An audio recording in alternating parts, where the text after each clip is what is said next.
Salut à tous, j'espère que vous allez bien. Oui, j'ai mis les lunettes et oui, j'ai un œil fermé. C'était pour vous éviter le cache-œil, parce que je me suis fait un petit peu charcuter l'œil droit. Donc voilà, comme ça ainsi pour les questions que vous allez me poser, vous avez déjà la réponse. Et pour ceux qui veulent plus de détails, c'était mis sur Instagram. Aujourd'hui, on va tester le ThinkPhone. Alors, ThinkPhone, c'est quoi? Vous le savez, Lenovo et Motorola travaillent ensemble. Vous le savez, chez Lenovo, on appelle ça les ThinkPad, les PC. Il y a aussi les Légions. Ici, c'est l'association Motorola-Lenovo. C'est le ThinkPhone. Donc, on pourrait dire que c'est le smartphone de chez Lenovo, mais ça reste du Motorola. Vous allez voir, il y a quelques détails qui rappellent bien Lenovo. Allez, on est parti pour le test.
Voilà, je vous évite mon œil de Willy le Borgne, comme dirait Beatle Lorenzo. Vous l'avez remarqué, le dos est différent. Ça ressemble à du carbone. Ce n'est pas du carbone, c'est de la fibre d'aramide. Là où d'habitude on retrouve du verre poli, du métal, de l'aluminium ou du plastique. Ici, cette fibre d'aramide, franchement, ça donne un effet très classe. Surtout avec le ThinkPhone gaufré dans la coque, avec le petit point sur le i en rouge qui rappelle les ThinkPad. Franchement, c'est hyper classe. Cette fibre d'aramide, on la retrouve même dans le bloc photo. Il n'y a rien à dire, franchement, moi j'adore. Pour avoir un petit explicatif de cette fibre d'aramide, avant que je continue sur le design, j'avais fait une vidéo sur des coques de smartphones qui utilisaient cette technologie parce que ça dissipe mieux la chaleur, etc. etc. Je ne suis pas payé pour les psychopathes et parano de ce genre de trucs. C'est juste pour vous éviter de vous donner une explication et que ça dure encore 3 plombes. On va retrouver des coins arrondis, des bords plats. Il tient très bien en main, les qualités de finition sont irréprochables. Sur le dessus, un micro avec écrit Dolby Atmos et sur la tranche, le premier haut-parleur. Sur le côté gauche, un bouton rouge auquel on pourra dédier une fonction selon nos envies. Et encore une fois, c'est un rappel au Lenovo ThinkPad. Vous allez avoir sur le bas un tiroir de micro SIM. Vous allez avoir de l'USB type C, un second micro, un second haut-parleur.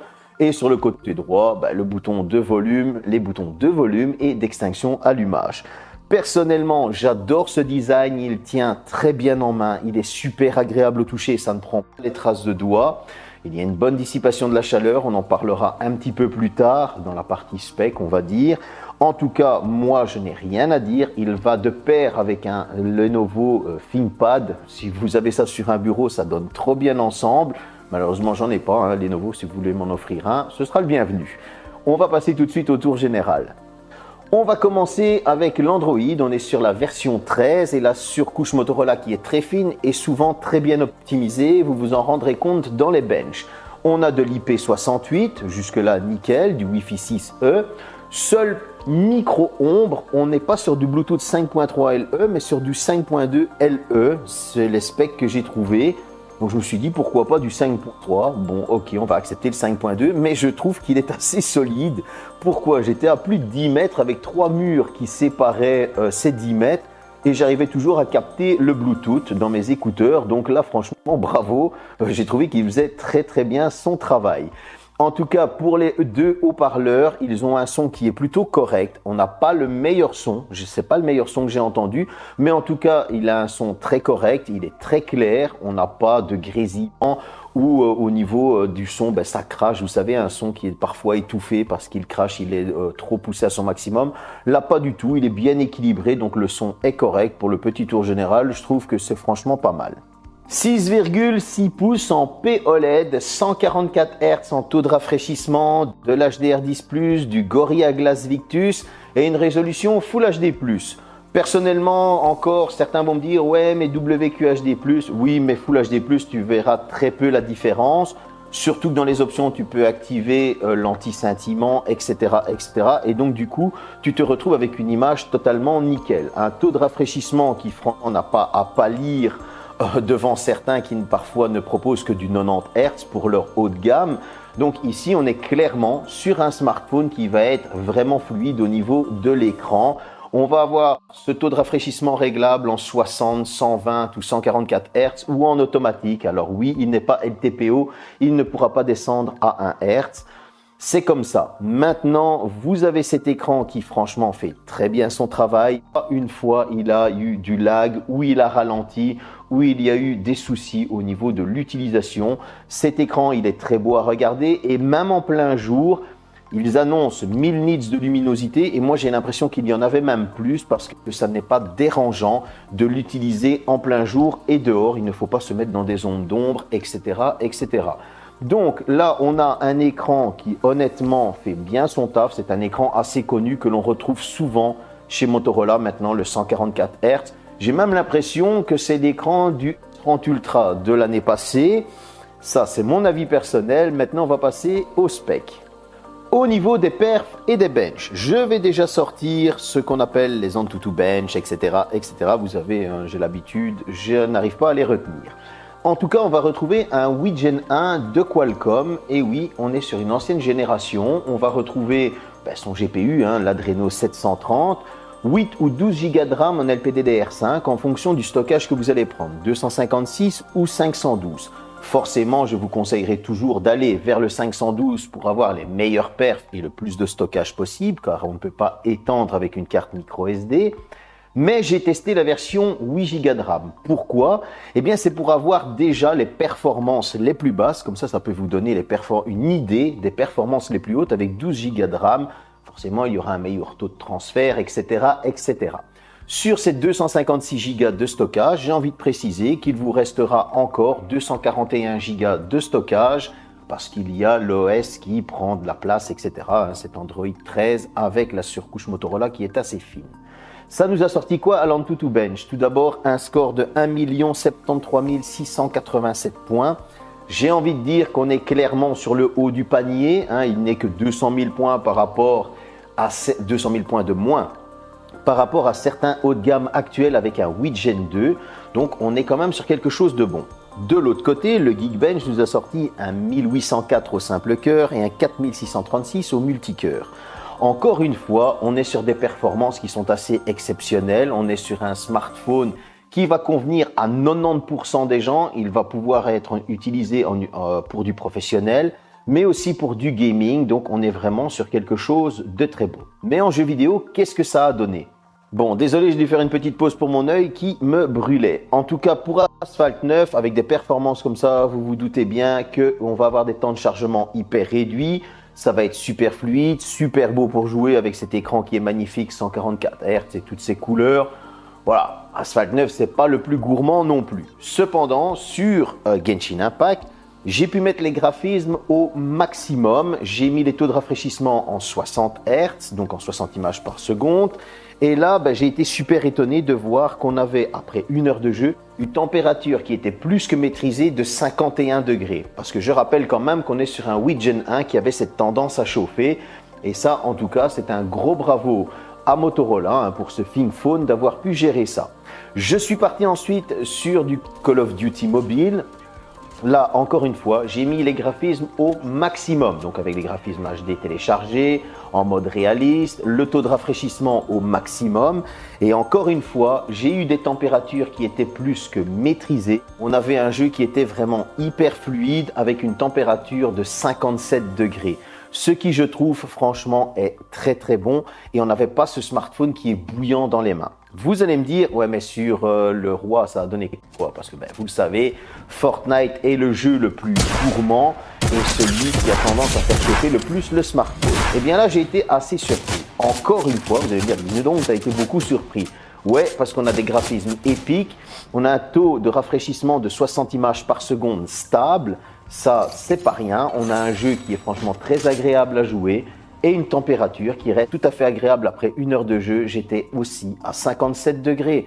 Ce qui veut dire qu'on a Motorola qui a très bien géré la chambre de refroidissement de ce processeur. Mais comme je vous le disais, cette fibre d'aramide a cette tendance à mieux dissiper la chaleur. Et donc du coup, oui, ça a un impact sur les performances, ça a un impact sur la chaleur en main. Et ça, c'est pas pour nous déplaire. On va avoir un smartphone qui est capable de nous sortir pas mal de perfs pour tout le monde, 90% comme je disais des utilisateurs, qu'ils soient pour le boulot, mais aussi pour les joueurs. Pour la partie photo, on va retrouver 3 capteurs à l'arrière dans ce magnifique bloc photo avec de la fibre d'aramide et un capteur à l'avant. Le premier capteur à l'arrière est un 50 mégapixels grand angle, ouverture 1.8 multidirectionnel. Un deuxième capteur ultra grand angle 13 mégapixels ouverture 2.2 et un troisième capteur 2 mégapixels ouverture 2.4 de profondeur. À l'avant, on retrouvera un capteur de 32 mégapixels grand angle ouverture 2.5. Tout ce joli est capable de filmer à l'arrière jusqu'en 8K 30 fps. Bien sûr, vous aurez la 4K 60 fps et à l'avant, on pourra filmer jusqu'en 4K 30 fps. Pour l'occasion, j'ai été faire une petite balade. Bon, il faut savoir que ce smartphone est capable d'avoir un mode nuit, des ralentis, etc., etc. Vous allez aussi avoir un zoom jusque x8, ce qui je trouve est assez correct parce que comme vous le savez, si on veut aller plus loin, je ne vous conseillerai jamais assez de prendre un réflexe et un Canon. On a des zooms qui sont corrects. Les photos, je les ai bien appréciées. J'ai aimé le fait que les selfies et les portraits soient d'un ton naturel. N'oubliez pas de désactiver l'intelligence artificielle et le filtre, sinon ça aura tendance à lisser. En tout cas, pour la partie photo, je vous envoie faire une petite balade au musée de l'automobile. Ça va nous rappeler de bons souvenirs, les bonnes vieilles voitures qui étaient solides. Ce sont des œuvres d'art. On revient ici ensuite après.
J'espère que cette petite visite vous a plu. Comme vous avez pu le voir, on a franchement de très bonnes photos. On a un smartphone qui fait très bien son travail. Au niveau des zooms, ça reste correct. Il est vrai que la partie x8 aurait pu être un peu améliorée. Surtout qu'en général, je dis on pousse jusqu'à x10. Bon, là, le x8, il est juste limite. J'aurais aimé qu'il soit un peu plus travaillé. Ça, c'est mon avis personnel. En tout cas, les selfies et du portrait, ça reste très correct. Le mode nuit aussi. Et le mode macro, franchement, je n'ai rien à lui reprocher parce que j'ai trouvé qu'il était quand même assez bon. À l'intérieur, nous étions donc dans ce musée et on avait beaucoup de photos en intérieur. Il a très bien géré la lumière. Je n'ai pas grand-chose à reprocher côté photo à part ce que j'ai dit. Maintenant, on va passer à l'autonomie. On va retrouver une batterie de 5000 mAh et une charge rapide de 68 watts. Une charge sans fil de 15 watts. Comptez que pour recharger une grosse batterie de 5000 mAh, eh bien, c'est assez rapide. Il faudra compter un petit 30 minutes. J'ai été même assez étonné de voir que ce chargeur 68 watts faisait très bien son travail. 30 minutes, je tiens quand même à préciser que nous sommes à 15%. À partir de 0%, il aura fallu un bon 42 minutes parce que malheureusement, j'ai fait un test où il est tombé à 0%. En tout cas, mon utilisation personnelle, c'est-à-dire une utilisation assez intensive, et lorsque j'ai fait un écran allumé, une vidéo qui tourne, etc., comme je fais souvent, il aura tenu plus de 15h30 minutes, ce qui est franchement très bon. Ça veut dire que lorsque vous allez partir à 7h du matin, vous êtes quand même parti pour une paire d'heures sans avoir le stress de se dire « Ah, je vais manquer de batterie ». Et c'est là que c'est assez exceptionnel parce que souvenez-vous que le Gen 1 est assez gourmand et Motorola a réussi à gérer cette gourmandise au niveau de la consommation d'énergie. Donc 15h30, c'est très bon. Lorsque j'étais un peu plus tranquille, donc c'était avec un usage plus polyvalent, plus modéré, on va appeler ça comme ça, un usage modéré, messages, etc. Comme je dis souvent, un petit peu de réseaux sociaux, mais pas de jeux vidéo, une petite vidéo YouTube, etc. Il aurait réussi à tenir 35 heures, c'est-à-dire un jour presque et demi, ce qui je trouve que c'est ce qui est assez correct pour un Gen 1. C'est ici que les discussions dans les commentaires vont commencer. On est sur un tarif à 999 €, 999 €. Et oui, c'est pas donné, on est à moins de 1000 €, je vous l'accorde. Certains vont me dire, c'est cher pour la technologie qui est offerte. Une technologie qui est connue, que Motorola a adaptée et que Motorola a maîtrisée. Pourquoi? Bon, tout d'abord, le design, qui est totalement tourné vers le ThinkPad. On aime ou on n'aime pas, moi j'adore. On a aussi ces matières premières qui sont de première qualité pour mieux gérer la chaleur, etc., etc. Vous allez avoir une totale intégration au PC. Alors, quand je dis totale intégration au PC, c'est qu'il va vraiment travailler en synergie avec un PC Lenovo, mais aussi avec un PC Windows que l'on connaît tous ou que beaucoup ont. C'est vrai que certains vont me dire, j'ai pas envie de m'acheter un Lenovo, d'accord, mais c'est pour ça que je tiens à le préciser qu'il va travailler très bien avec Windows. On a un smartphone qui est très sécurisé. Systématiquement que vous allez vous connecter à quelque chose, il va vous donner son avis sur la sécurité, il va vous donner un niveau de sécurité et ça j'ai trouvé que c'était assez top. Pourquoi? Parce qu'il va vous dire si ce Wi-Fi est assez sécurisé ou pas assez, etc., etc. On a de l'IP68, on a de l'Android quasi stock, on a de très bonnes performances et on a surtout une autonomie qui est très bonne et une partie photo qui n'a rien à envier à d'autres. Alors certains vont dire pour 1000 €, je peux avoir de la meilleure photo, etc., etc. C'est vrai que la photo pourrait être un peu plus poussée. Mais on a aussi un smartphone qui va convenir même aux gamers. Pourquoi? Parce que cette technologie a été maîtrisée et la chauffe aussi grâce aux matériaux et à la chambre de refroidissement que Motorola arrivait déjà à gérer dans les H30 Ultra. Ici, qu'est-ce qu'on peut lui reprocher? On va lui reprocher son tarif forcément qui est dans une gamme tarifaire un peu haute. Pourquoi? Parce qu'on a simplement les technologies de l'année passée. Mais est-ce vraiment un défaut? Oui et non, parce que quand on voit les performances qu'il sort et tout ce qu'il est capable de faire, il va convenir à 100% des utilisateurs. Très peu vont arriver au bout de ce téléphone. C'est sûr et c'est même certain. On a même un stockage qui est ultra rapide lorsqu'on transfère de PC à smartphone et même lorsqu'on le fait avec le Wi-Fi, etc., de PC à smartphone. Et donc du coup, on a vraiment un smartphone qui est taillé pour le professionnel, celui qui veut avoir un petit combo PC Lenovo et son smartphone ThinkPhone, ou alors on va avoir aussi ce professionnel qui cherche vraiment une synergie avec son Windows et son téléphone pour être le plus rapide possible. Mais il va aussi convenir à toute personne et même aux gamers parce que la technologie a été très bien maîtrisée. Moi, pour ma part, j'ai été conquis. Je l'ai passé un petit peu à Valache où il a été super conquis. J'avais même du mal à lui reprendre le téléphone. Et je suis sûr et certain que si Motorola fait une petite promo, il va foncer dessus. Pourquoi? Parce qu'il a l'habitude déjà de travailler avec du Lenovo, parce qu'il travaille dans l'informatique et que lui a trouvé plein de bonnes choses à utiliser avec ce ThinkPhone au niveau de l'internet, de la sécurité, etc. Et comme il m'a dit, franchement, même à tenir en main, il est super agréable, à utiliser. C'est vraiment un très bon smartphone. Ce ne sont pas mes mots, ce sont les siens. J'espère que cette petite vidéo vous a plu. Désolé pour mon œil, j'ai fait de mon mieux. J'avais fait tous les shoots au niveau des prises du téléphone, jeux vidéo, etc. Mais je ne m'étais pas encore filmé. Salut!